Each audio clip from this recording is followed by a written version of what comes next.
नमस्कार मंडळी, राम राम. तर आम्ही इथं आले होते शेतामध्ये बरं का मंडळी. तर आम्ही इथं थोडंसं रिलॅक्स जाण्यासाठी बसलो होतो, कारण सकाळी आल्यापासून आम्ही मक्का लावत होतो.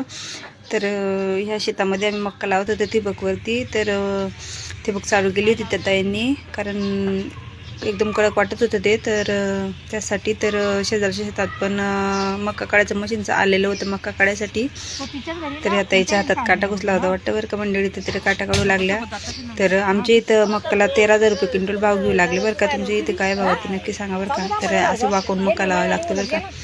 तर ह्या ताईचा चालू होता फोन आणि माझं काढणं चालू होतं व्हिडिओ. तर एका ठिकाणावर ना हे बघू शकता, माझं असं पूर्ण व्हिडिओ घेता नाही आला मला. तर मी तुम्हाला असं दाखवते का एका ड्रीपवरती ना 4 ठिकाणावर 4 बिया लावायच्या होत्या, 4 गड्डे करून.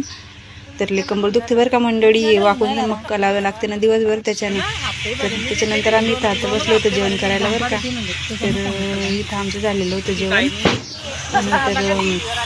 तर मला लावायची होती अजून परत मक्का, अर्धी मक्का राहिलेली होती आमची लावायची. आम्ही घेतली पटकन मक्का लावायची. बरोबर करेक्ट 2 वाजेला आमची मक्का लावून होती. 2 वाजेलाच आमची सुट्टी होऊन गेली होती. तर आता आम्ही इथे निघालो होतो घरी जायसाठी. तर सकाळी 8 वाजता आलो होतं आणि 2 वाजेशी आमची मक्का झाली होती लावून. चला तर मग बाय, भेटू पुढच्या व्हिडिओमध्ये.